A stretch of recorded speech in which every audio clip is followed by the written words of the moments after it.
same thing in terms of man is concerned. Man and woman have to remember that we plant and we're not always going to see the fruits of our labor when we want to see them. It may take a little longer, and sometimes it doesn't come until the next generation, or the generation after that. But it's our responsibility to build a legacy and to build something that eventually will bear fruits. And tonight on Tu B'Shvat, when we celebrate Rosh Hashanah La'ilanot, this is the New Year of the trees. We have our New Year on Rosh Hashanah. Tonight is the Rosh Hashanah La'ilanot. When we have that Rosh Hashanah La'ilanot, we're supposed to think to ourselves, how do we compare to the tree? And as I said, just like a tree needs to be planted and watered, and it needs sunlight, needs a lot of work, same thing is with man. We have to see ourselves as we do the trees. There's an argument, I'll finish with this, there's an argument in the Gemara as to when exactly the new year for the trees begins. The opinion that we hold like is tonight, the opinion of Bet Hillel, which is the 15th day of the month of Av. But there is another opinion that says of Shabbat. There is another opinion, however, that says that it started a couple of weeks ago on Rosh Chodesh. It started on Rosh Chodesh. And if you look at the calendar, what comes after the month of Shevat? The month of Adar. The 7th of Adar was the day that Moshe Rabbeinu passed away. The parasha that begins Moshe Rabbeinu's last speech to the Jewish people was on Rosh Chodesh Shevat. That was 2 weeks ago. And the rabbis tell us, it's a very important idea, the rabbis tell us that 2 weeks into Moshe Rabbeinu's speech, the 15th day of Shevat, is when the Jewish people started to spiritually rise from what Moshe Rabbeinu was telling them. 15 days into his announcement, his speech. And that's tonight. So Tu B'Shvat not only is Rosh Hashanah Li'lanot, but it happens to be an auspicious day for us to be able to grow in our spirituality. We believe very strongly that spiritually we grow with the physical. And that's what we're going to do tonight. We're going to combine the physical and we're going to raise it up spiritually so that we could celebrate Tu B'Shvat properly.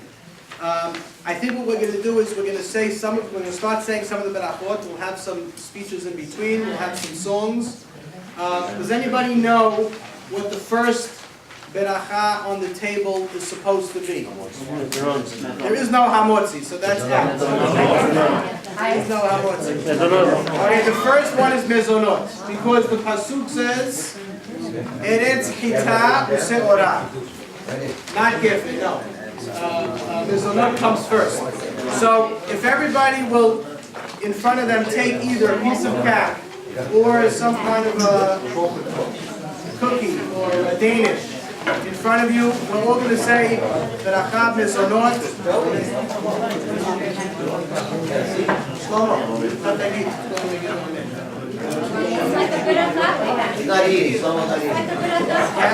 Okay, Rabbi Dana. Please listen to Rabbi Dana's Berachah Mezonot. Everybody say Berachah Mezonot. Go, Rabbi. Baruch atah Adonai, Eloheinu melech haolam borei midei mezonot. Amen.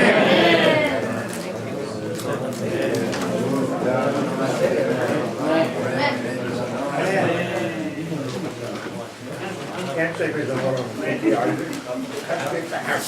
What happened to the gravy?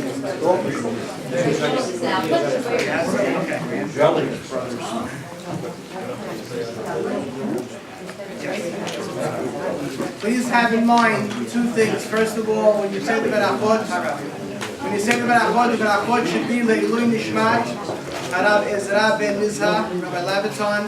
We want to also thank Raymond and Neil Saka for sponsoring tonight's Tu B'Shvat event. Now, in the pasuk that we cite the 7 fruits of Eretz Yisrael, the 7 species of Eretz Yisrael, it says the word Eretz twice. Eretz, Chita, Seorah, Gefen, Te'ena, Velimon. Eretz, Zet shemen udvash. The halacha is the fruit that is closest to the word eretz is the one that you would say it on first. So even though we have a few fruits from Eretz Yisrael here on the table, the fruit that we're going to say the first beracha ha'etz on is the olive. We have olives. Yes, we do have olives. We have olives.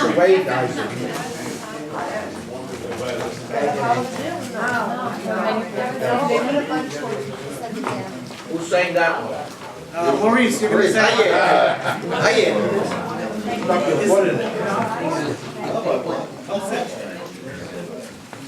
Maurice got ha'etz. Baruch atah Adonai Eloheinu melech haolam borei peri ha'etz.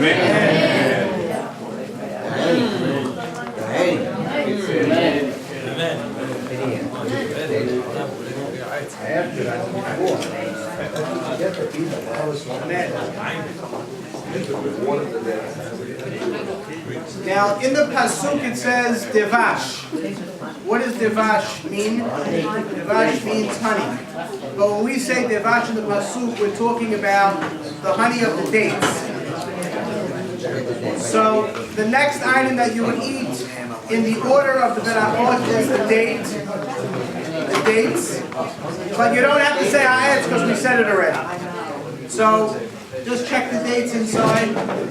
Make sure that they're clean. Take half the date,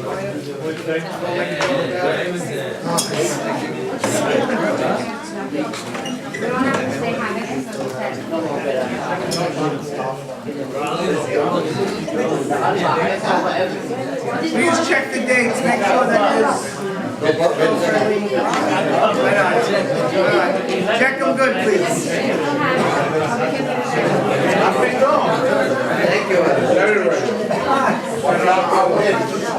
Thank you.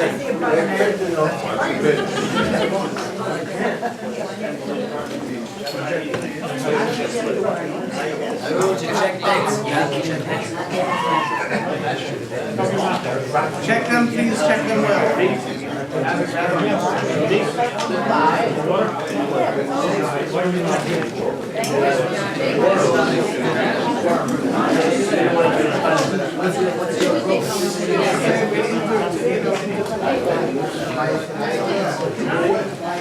Morris.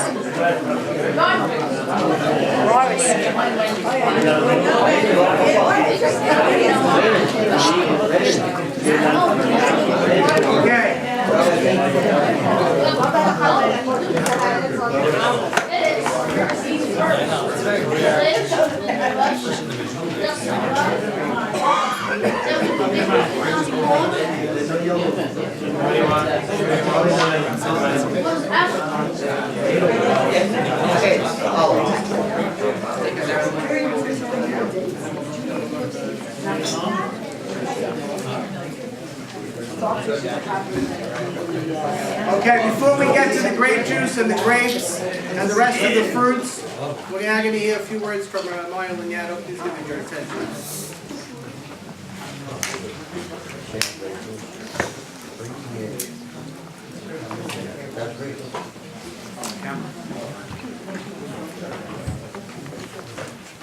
Thank you everybody for joining us. We have a beautiful crowd in here. We actually had to bring in chairs from inside. We ran out of chairs. Beautiful coming together as a community.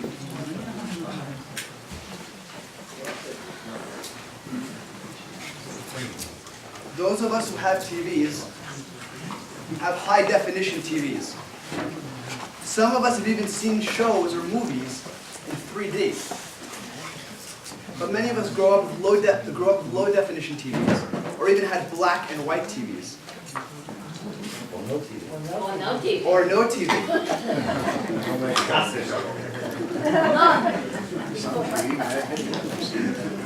For those of us who had low definition TVs and now have higher definition TVs, it's very hard for us to go back and watch TV in low definition. Or to see a movie that's just not quite clear, that's in black and white. I think this is a great mashal for our lives. I think many of us as young children grow up with low definition view of the world. And as we get older, hopefully we sharpen the quality of our view so that eventually we see the world in HD and hopefully one day within 3D. 4D, wow. And Raymond's pushing the limits. He really wants to clarify his vision. I think within our Jewish education, we grow up as young children, and we do have lower definitions of Judaism because we're younger and we can't fully understand everything in high definition right at that point. But hopefully, as we get older, we can start filling in more and more details and get higher and higher definition. So we come to a holiday like Tu B'Shvat, and I ask myself, what is Tu B'Shvat about? First, I have to ask myself, what is Tu B'Shvat? And then I have to define what is significant about it. So first off, what is Tu B'Shvat? Tu B'Shvat is the 15th of the month of Shivat. We find it in the first Mishnah of Rosh Hashanah. We have 4 Rashi Shanim, 4 administrative dates, first of the year, a calendar year. So, for example, we have Elul. Elul marks the year, a fiscal year for the tax that we have on animals. Or we have Nisan, and it marks the calendar year for a king. Then we have Tu B'Shvat. Tu B'Shvat is the administrative date, the fiscal tax year for fruit trees. We have to remember something. We are Am Yisrael. We're a nation. And nowadays you don't feel necessarily like we're a nation. But once we did have a central administrative body. We had a Supreme Court. We had a Sanhedrin. We had a Beit HaMikdash. And as such, having a governmental body, we had taxes and we had governmental employees. We're the governmental employees of our nation. The Kohanim and the Leviim. And how did these Kohanim and Leviim support themselves? With our taxes. Exactly. With the Ma'aserot and the Terumot. The Ma'aserot and the Terumot are specific taxes. So, Tu B'Shvat is the year for when we know when to take taxes for the fruits of trees that we have now. So if we have a field and we have produce, is this fruit that is growing now from this year or from last year? Because if it's from last year, I cannot pay from this year. And I also can't pay forward either. So I need to know, Tu B'Shvat, is this going to be the fruit for me to pay for my taxes to the Kohanim and Leviim? I think it's extremely important to have this level of definition, of understanding, going back to the core of what these various holidays were.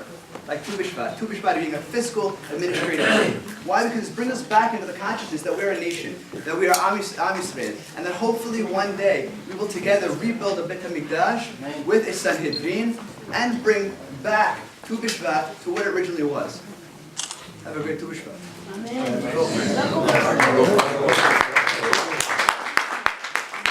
We want to welcome also Moshe Dweck, who just walked in. Before we're going to ask him to speak, we're going to now go to the next item on the agenda. Okay, the next item on the agenda is Geffen. Now Geffen could be wine. Geffen is also grapes. We have on the tables we have grape juice. So Mark, if you don't mind giving out some of the grape juices around, we're going to say Geffen, and then we'll turn to the grapes. Pass it around. Please don't spill.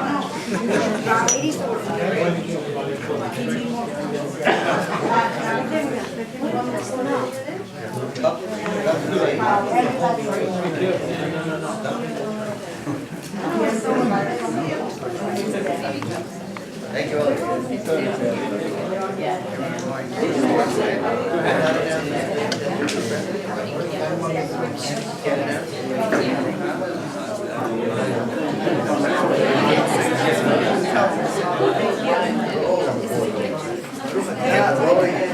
Everyone will say their Ron Hagefen, Rabbi Meyer will lead it. He'll say Amen. Baruch atah Adonai Eloheinu melech haolam. Give Rabbi Moshe like another one. Give him another one. לחיים.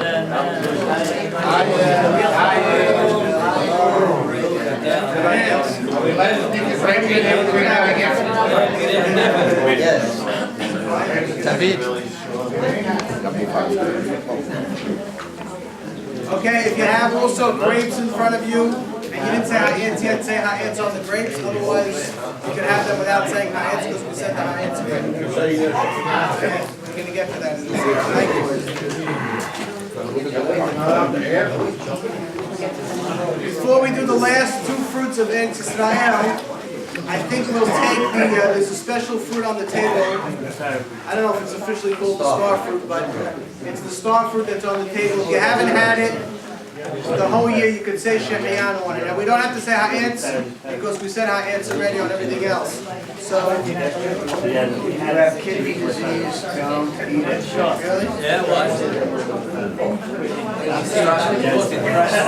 Trust me on that. Pass it around. Jacob, pass around the star fruit. We'll say Shechian.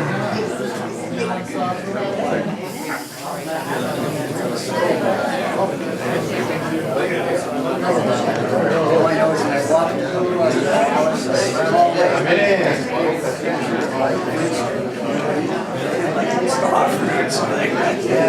Wait a minute.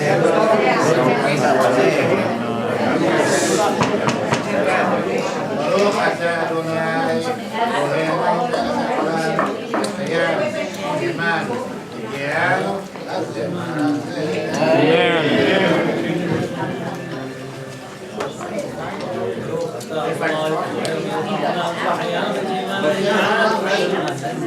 Amen. What is that? Right? Yeah. I don't think so. You don't fall out of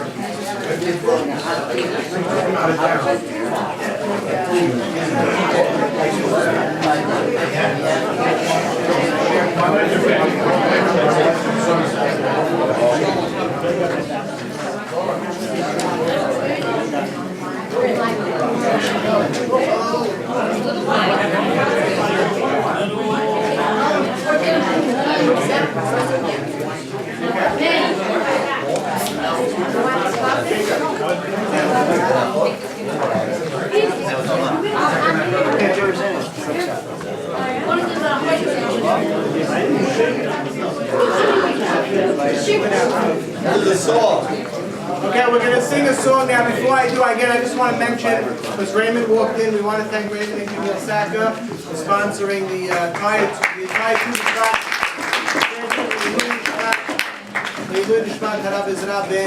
We have a special treat tonight. Normally we would charge you to listen to Shlomo sing.